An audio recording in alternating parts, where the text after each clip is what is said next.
الرحمن الرحيم. السلام عليكم ورحمة الله وبركاته.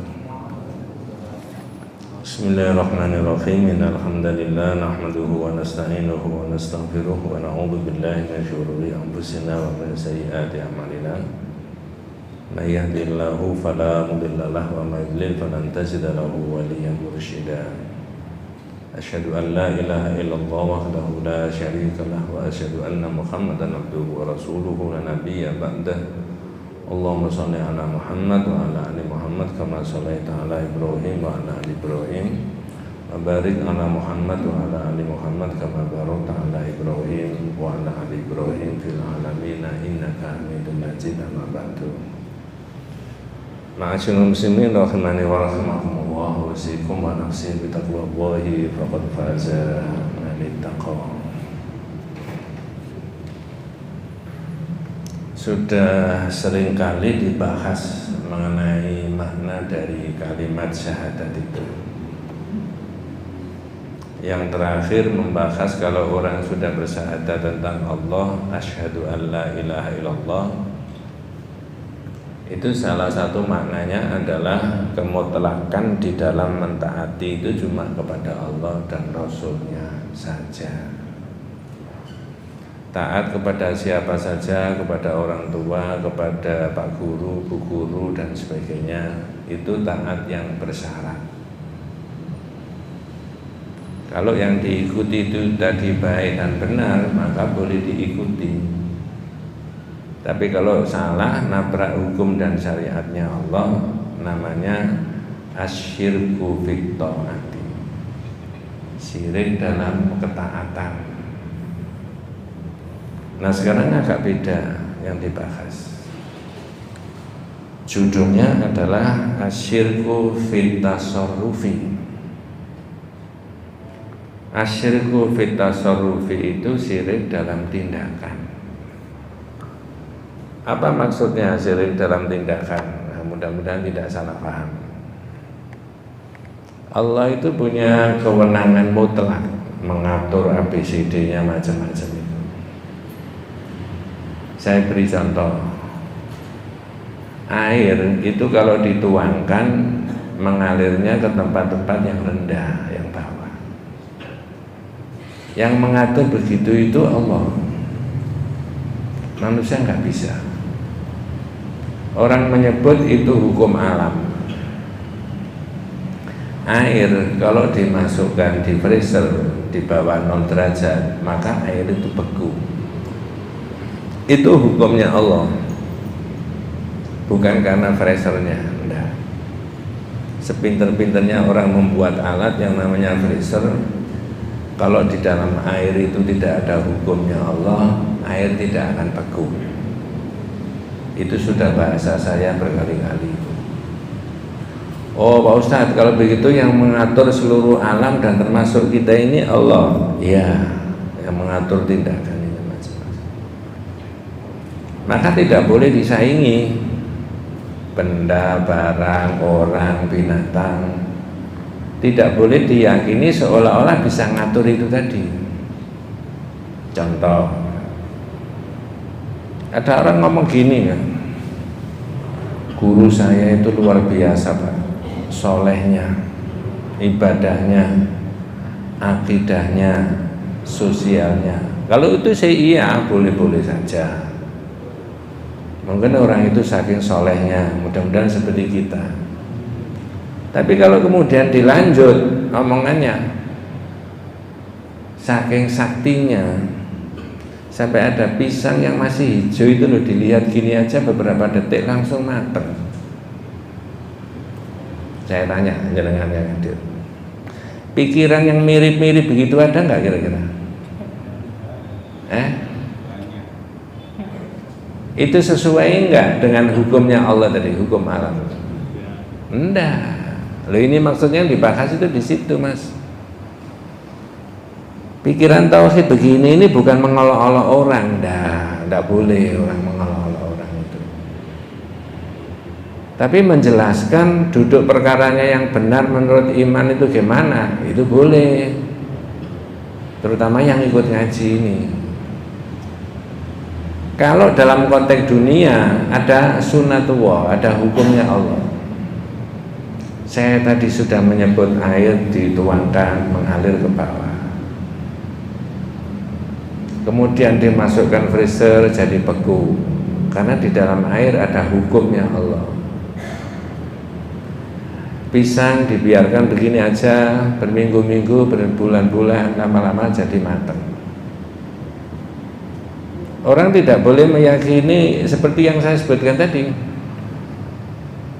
Loh, itu kan kun fayakunnya Allah, Pak. Nanti dulu. Hai, saya tanya, Allah itu punya ilmu yang namanya kun fayakun enggak? Jadilah, kemudian apa? Jadi. Punya enggak? Punya. Apakah ilmunya Allah kun fayakun ini diberikan kepada manusia sesuai dengan kehendaknya manusia? Tidak. Nabi dan Rasul diberi. Contohnya siapa? Nabi Musa. Tongkat kayu bisa jadi apa? Ular. Ya, tangannya dimasukkan di saku bisa bercahaya. Itu bukan kehendaknya nabinya. Itu namanya mengatasi hukum alam itu tadi. Hukum alamnya nggak mungkin mentongkat biasa kok bisa jadi ular. Dua, namanya apa kalau ini yang pertama tadi? Mukjizat. Yang kedua karomah. Orang biasa-biasa kayak panjenengan kayak saya, saking solehnya, saking hati-hatinya, akidahnya baik, ibadahnya baik, dengan orang baik, dengan Allah baik. Mungkin satu tetes saja yang haram nggak ada yang masuk di sini, gitu loh. Serupiah saja yang tidak halal nggak ada yang dimasukkan di dompetnya. Saking hati-hatinya, maka tidak menutup kemungkinan sekali tempo Allah menunjukkan hukumnya alam tadi tidak normal. Saya beri contoh di Quran saja supaya tidak keliru. Saya tanya yang hadir ini, Maryam ibunya Nabi Musa, Nabi Isa, itu Nabi apa Rasul apa orang biasa? Jawabannya orang biasa. Apa luar biasa? Orang biasa. Jenengan pernah mendengar dari Pak Ustadz, Pak Kiai, apa yang Allah anugerahkan karena kesolihannya itu tadi? Tiba-tiba di kanan kirinya ada apa? Makanan. Lah kalau menurut hukumnya Allah, proses orang membuat makanan itu kan ada prosesnya enggak? Apa yang pertama? Belanja dulu di Lijo. Benar enggak, Pak? Dimasak lalu diantarkan. Tapi Maryam bilang apa? Anna laki hadza ya Maryam, iki tekon ndi? Qalat huwa min indillah, dari Allah, enggak tahu saya. Itu kan kun fayakunnya Allah tadi diberikan ke Nabi dalam bentuk mukjizat. Kun fayakunnya Allah tadi diberikan kepada walinya Allah kayak gitu. Maryam nggak bisa mengulangi. Nabi Musa juga tidak bisa mengulangi menurut kehendaknya.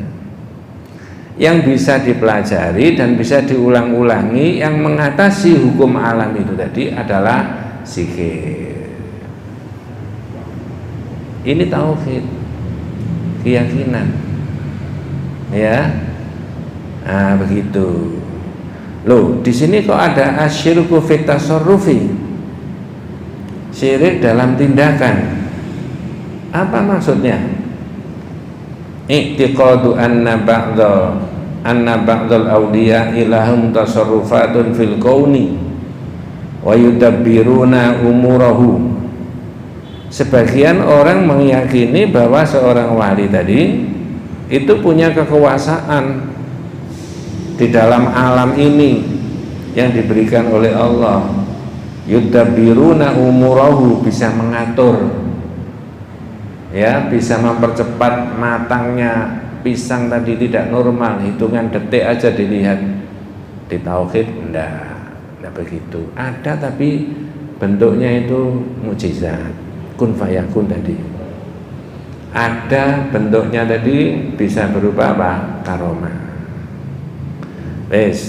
Ini satu bagian ya Pak ya, 10 menit sudah. Saya tak bicara agak beda, tapi ada hubungannya dengan ini. Mudah-mudahan nyambung ya. Tak tanya dulu yang hadir ini, semuanya harus bisa jawab. Dan pasti bisa. Apakah zaman Nabi itu sudah ada gerhana? Kan gampang toh? Ada. Siapa di antara kita yang pernah mendengar uraian ketika pas zaman Nabi ada gerhana berbarengan dengan putranya Rasulullah meninggal? Namanya siapa putranya? Ibrahim. Ada pikiran yang salah nggak di kalangan para sahabat saat itu? Saya bacanya hadisnya dari Mughirah bin Syu'bah. Qala in kasafatis syamsu ala ahdi Rasulillah sallallahu alaihi wasallam yauma mata Ibrahim. Pernah terjadi gerhana matahari pas barengan Ibrahim zaman Rasulullah, pas barengan sama matinya siapa? Ibrahim, putranya Rasulullah Pak. Faqalan nas, orang-orang ngomongnya salah. Apa omongannya orang-orang? In kasafatis syamsu li mauti Ibrahim.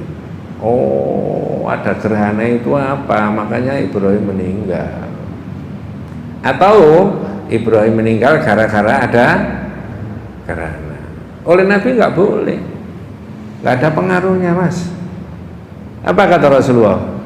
Inna syamsa wal qamara ayatani min ayatillah la yankhasifani li mauti ahadin wala li khayatihi. Para sahabat, ada bulan, ada matahari, itu ayatnya Allah, tanda kekuasaannya Allah. Tidaklah terjadi gerhana matahari dan gerhana bulan itu karena ada orang meninggal atau ada anak mati, lahir.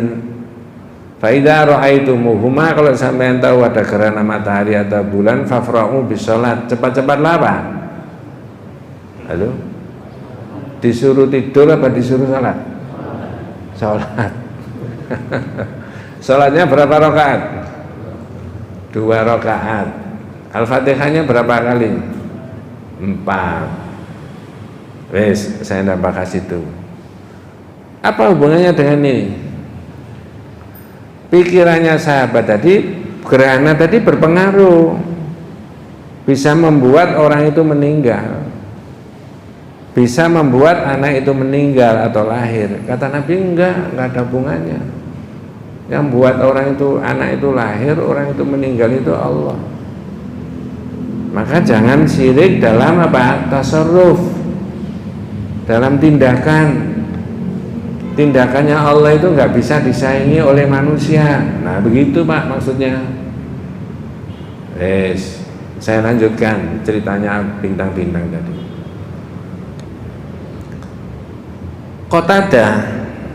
Qatadah ini sahabatnya Rasulullah di Madinah. Mudah-mudahan besok kita semuanya masuk surga bersama para sahabat Pak ya. Wis orang Islam itu pikirannya begitu Pak. Lebih-lebih yang di atas 50 apa? 50 tahun. Kalau yang masih muda-muda, tapi yang enggak, belum tentu juga ya. Ayo Pak, saya tanya sebelum tak lanjut. Ibarat orang berjalan yang sudah 50, antara yang sudah dilewati dengan yang akan dituju itu lebih banyak mana? Lebih banyak yang sudah dilewati. Oh, kalau begitu kita harus fokus Pak. Akhirat, mencari surganya Allah, menjauhkan diri dari kemurkaan Allah. Jawabannya apa? Iya, wong sudah di atas 50 kok. Lebih banyak yang sudah dilewati. Tidak mungkin 50 tahun ke depan kita lewat ke sana. Kan tidak mungkin Pak ya? Mungkin. Ya, wes, saya balik ke sini. Tadi malam atau kapan juga sudah tak terangkan itu di tempat yang berbeda. Qatadah itu menilai ada bintang. Nanti balik ke sini. Bintang itu panjenengan persani dari dunia itu kelihatannya besar apa kecil? Ya, tinggi nggak Pak? Amat banyak nggak? Ya, loh ini ada dalilnya itu, bukan karangan saya. Kata Qatadah, khalaqallahu hadhihin nujuma li thalathin. Allah menciptakan bintang itu untuk 3 hal, 3 hikmah.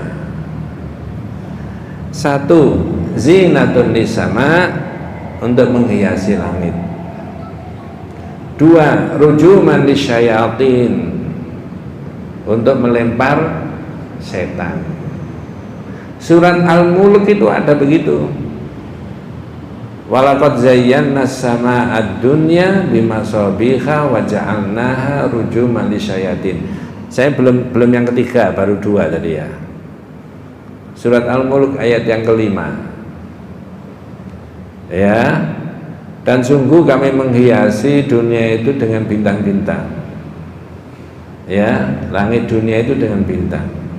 Wa ja'alnaha rujuman lisyayatin, kami jadikan bintang-bintang tadi untuk melempar setan. Saya tanya, yang dilempar itu setan dari manusia apa setan dari jin?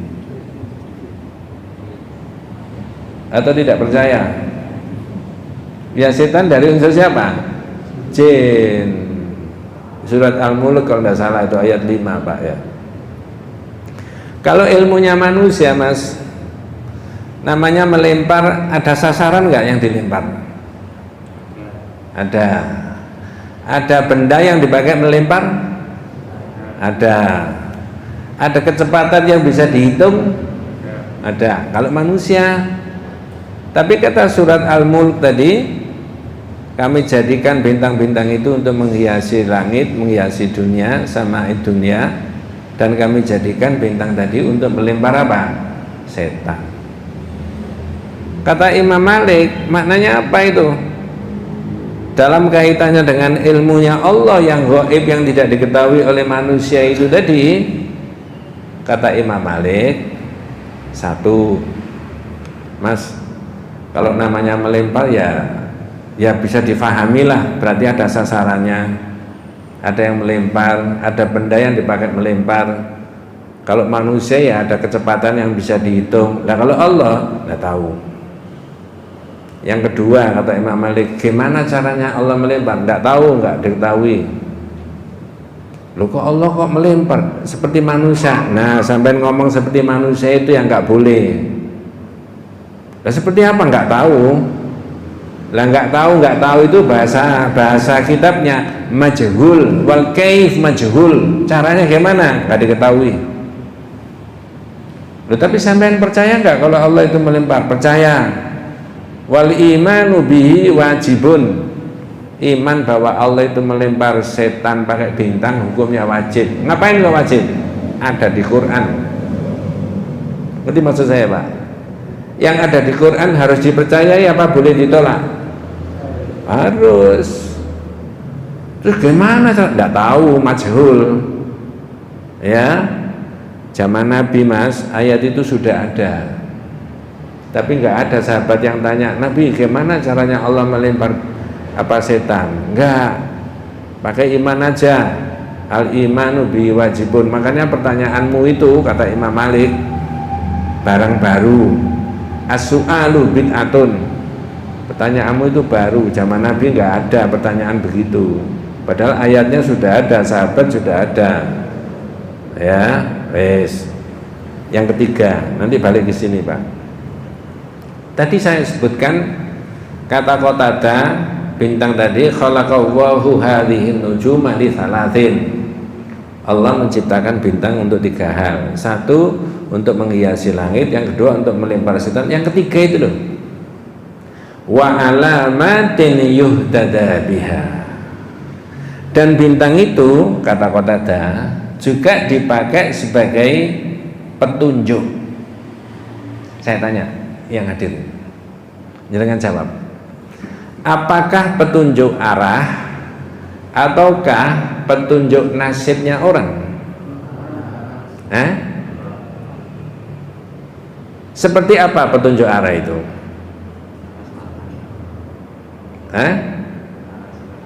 Utara, selatan, timur, dan barat. Ketika manusia dalam posisi di mana? Di laut. Seperti nenek moyang kita kan seorang. Waktu itu alat belum canggih kayak sekarang. Tapi nenek moyang kita untuk mengetahui utara, selatan, arah dan sebagainya, dia pakai petunjuknya pakai apa tadi? Berarti bukan petunjuk nasib kan? Halo? Ada nggak orang yang mengambil manfaat dari ilmu bintang seolah-olah ini petunjuk nasibnya manusia? Ada? Saya tanya, ada nggak? Mas, lahirmu tanggal berapa? Oh, 24 Agustus Pak. Oh, bintangnya Gemini. Bener Gemini? Oh, berarti sampean lebih hafal dari saya. Katanya kalau Agustus 24 hari 5 itu Virgo, betul nggak Pak? Bukan Virgo. Mohon maaf Virgo ya. Oleh tauhid tidak boleh. Bintang itu nggak ada pengaruhnya terhadap nasibnya orang. Ini dalam kitab ini orang juga nggak bisa merubah hukum-hukumnya Allah itu tadi. Nah di situ loh. Untuk menguatkan bahwa bintang itu adalah sebagai petunjuk arah, itu kita bisa lihat di surat Al-An'am ayat 97. Itu biasanya kalau ngaji di masjid sore apa itu semuanya bawa kitab Pak ya.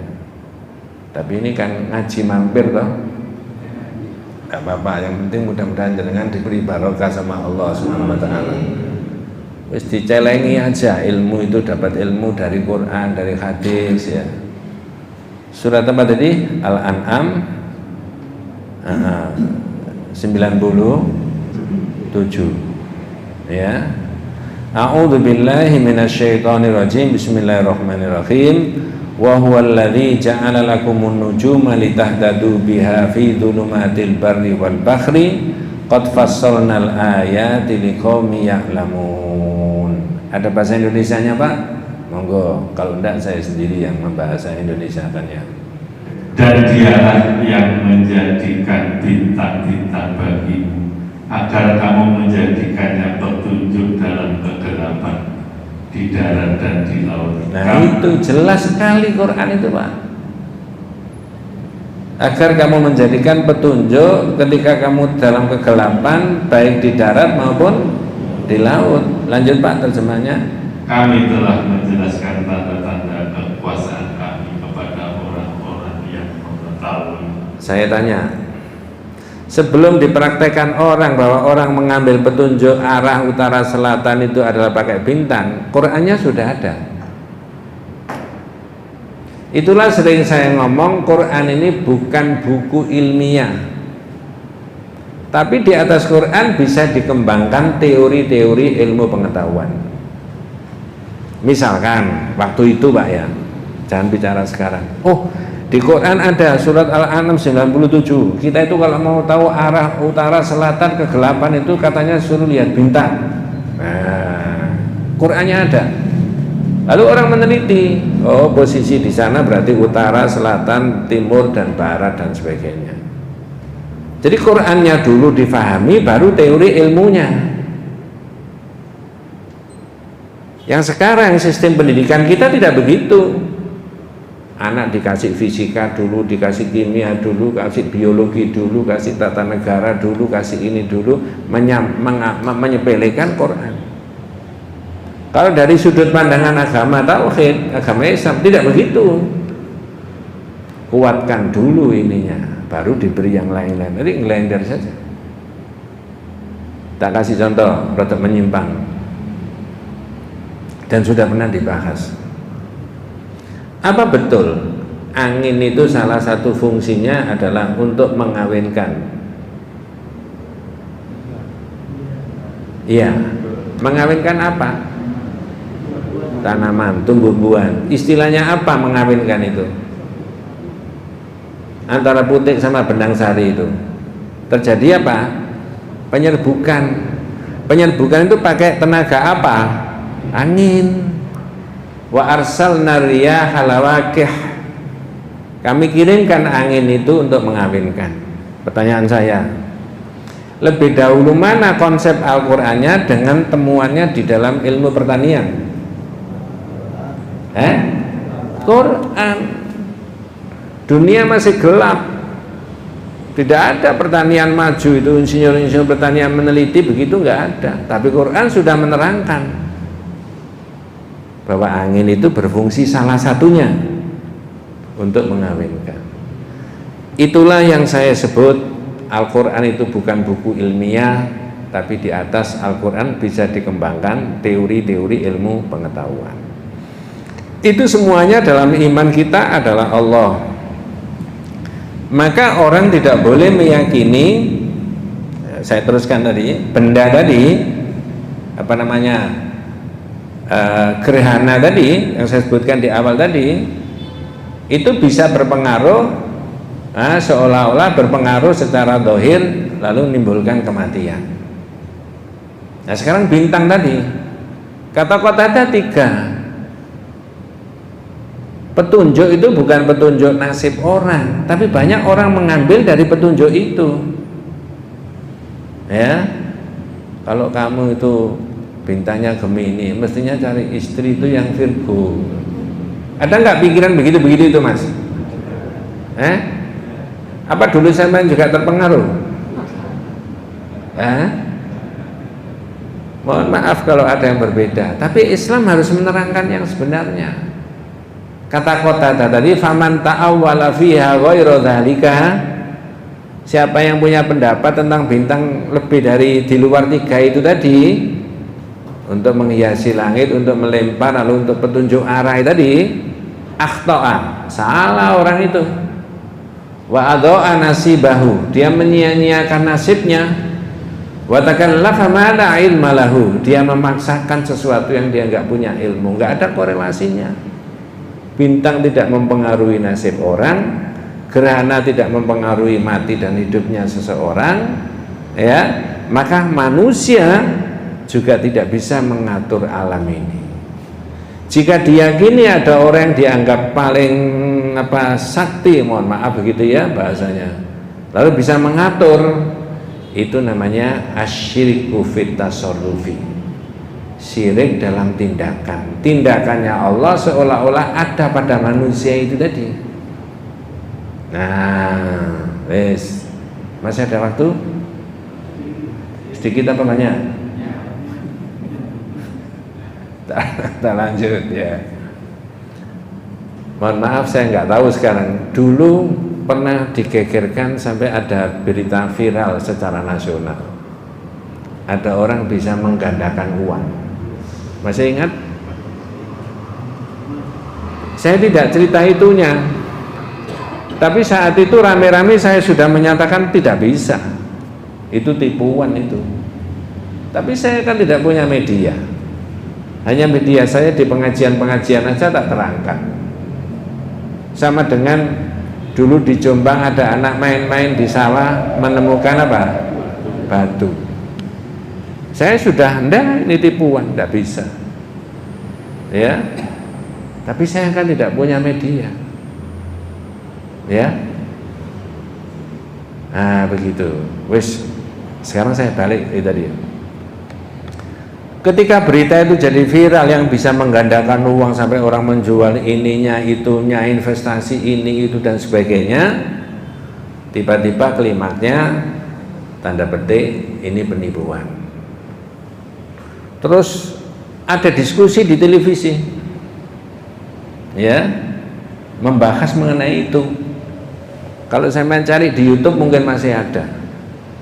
Para ahli didatangkan, orang yang jadi pengurusnya di yayasan itu didatangkan, ketua Majelis Ulama Jawa Timur juga didatangkan. Saya tahu, saya mengikuti mereka. Ya, para pakar ahlinya juga didatangkan di situ. Yang saya heran, ada seorang yang bergelar S3 doktor. Ya, saya tanya kalau panjenengan mengikuti, ini laki apa perempuan orangnya? Ya wis gak usah diteruskan gitu aja. Apa dengan PD-nya dia? Karena dia masuk di dalam wilayah yayasan itu. Ini kan kehendak Allah, kun fayakun. Loh, saya sudah mengatakan ini keliru besar. Memang benar Allah itu punya kun fayakun, innama amruhu idza arada syai'an ayyakula lahu kun fayakun. Sesungguhnya perkaranya Allah itu kalau Allah menghendaki sesuatu jadilah, bisa jadi.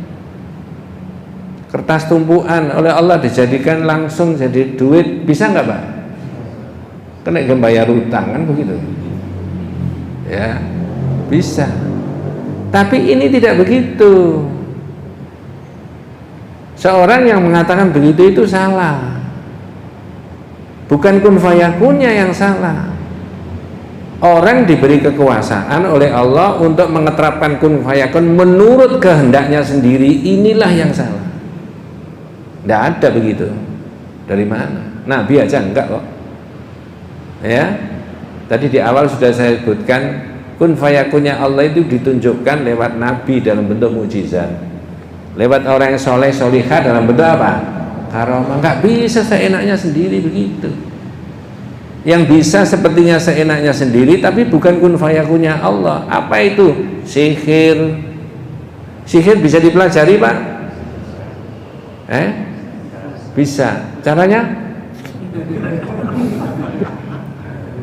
Serius itu Pak. Kata kitab, bahasanya apa kalau mau mempelajari tauhid? La yastami'u tasdiqus sahir tasdiqul kahin ma'al imani bil Quran. Kalau sampai mau mempelajari sihir, nggak mungkin bisa kalau sampai tidak membuang iman dulu. Dibuang imannya kepada Allah, dibersihkan, ini kosong, baru diisi dengan kekuatan sihir tadi. Ini bahasanya kita. Itu yang bisa dipelajari. Bahasanya profesor, kata profesor, di dalam diri manusia itu ada ruang kosong.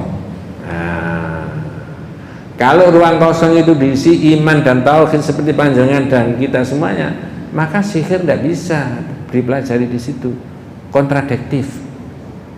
Tapi kalau ruang kosong itu diisi dengan iman dan tauhid yang kuat kepada Allah, kekuatan hanya diambilkan dari Allah, maka sihir juga nggak bisa masuk.